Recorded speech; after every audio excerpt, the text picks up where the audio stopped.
About 40 miles off Punta Gorda's coast, where the Caribbean melts into the Gulf of Honduras, lies a remote jewel of Belize, the Sapodilla Keys. This cluster of 14 palm-fringed islands and turquoise lagoons marks the southernmost tip of the Belize Barrier Reef, part of the vast Mesoamerican reef system. It's a biological hotspot, home to vibrant coral gardens, endangered sea turtles, manatees, and hundreds of fish species. But paradise here comes with tension. For decades, these keys have been at the center of overlapping territorial claims by Guatemala and Honduras, turning this idyllic reserve into a geopolitical flashpoint. Since 1982, Honduras has included a claim to the Sapodilla Keys in its constitution. We do not believe that the Honduran claim is credible. Because both Belize and Guatemala claim the Sapodillas in the ICJ case, which said keys are claimed by Honduras in its constitution, it is our understanding that Honduras will feel obliged to intervene in the Belize-Guatemala case now before the ICJ to assert its claim to the Sapodillas. The Sapodilla Keys Marine Reserve has exploded in size over the past 4 years, jumping from 38,000 acres to more than 300,000. That's 8 times bigger than before. Managing such a massive area sounds impossible, but the team at Tide didn't shy away. After 3 years of research, they officially stepped in as co-managers in 2023, and they're doing it with just 7 rangers. 7 people patrol an area that huge and without any direct presence from the Fisheries Department. Tide's project manager, Florencia Koch, takes us behind the scenes to show us how his team makes it happen. Our mandate is to execute the fisheries guidelines. That is our mandate. So in terms of anything that has to do with illegal entry, that goes channeled down to the immigration officer. Anything else, immigration officer or the Coast Guard, because again, the Coast Guard also has a mandate as us. If we are not present here, the Coast Guard has the legal authority to make arrests. The same for the immigration, right? So anything else that falls under the fisheries, it is us that conducts. Keeping the Sapodilla Keys Marine Reserve safe isn't easy, and it's not without danger.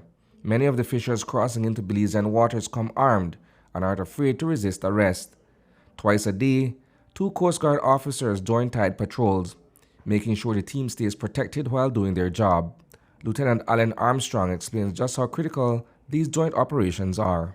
We also conduct what we call the Operation Lighthouse, or better known as the dotted line patrol. This dotted line patrol is whereby we conduct patrols from here out at Hunting Key all the way to Sarstoon. This is along the equidistance line. So this is patrols that is conducted at least 4 times for the month, so it's 1 per week. Beside from that, we also conduct what we call the Corona Reef patrols as well. The Corona Reef patrol, or better known as the Cayman Crown patrol, is also conducted once per week. So these patrols are conducted 4 times for the month as well. So we're looking at 8 patrols that the Coast Guard does within the Cayman Crown and then along the dotted line for the entire month.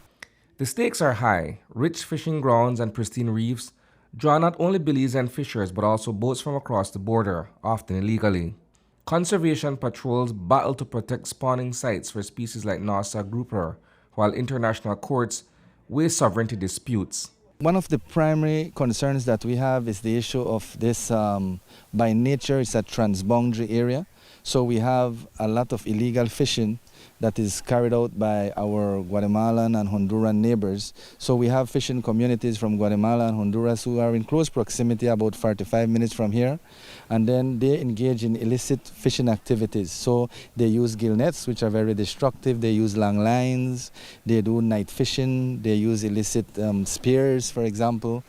And so these type of things are a major concern to us because they do not fish like us Belizeans. These people, we have like hundreds of fishers that are utilizing these waters and doing so illegally. Today at the Peace Plaza in The Hague, judges are hearing arguments on whether Guatemala can step into the legal battle between Belize and Honduras over the Sapodilla Keys. Now let's be clear, this isn't about Guatemala's own territorial claim against Belize. That case is still waiting for its turn. Today's hearing is strictly about whether Guatemala gets a seat at the table in a separate dispute over those tiny but strategically important islands. We were not surprised by that. We expected them, the issues overlap, and the main purpose for us bringing the case against Honduras was to have the sovereignty over those keys and that area resolved finally by the court. Now Guatemala wants to join that case. They have applied. The court is going to make a determination. It's a preliminary step, but one that could shape how this regional tug-of-war plays out. Once the ICJ becomes aware of the claim by Honduras to the Sapodillas, there is a significant risk that the court would not delimit the maritime areas that appertain to the Sapodillas, thereby leaving unresolved a large part of our maritime entitlement.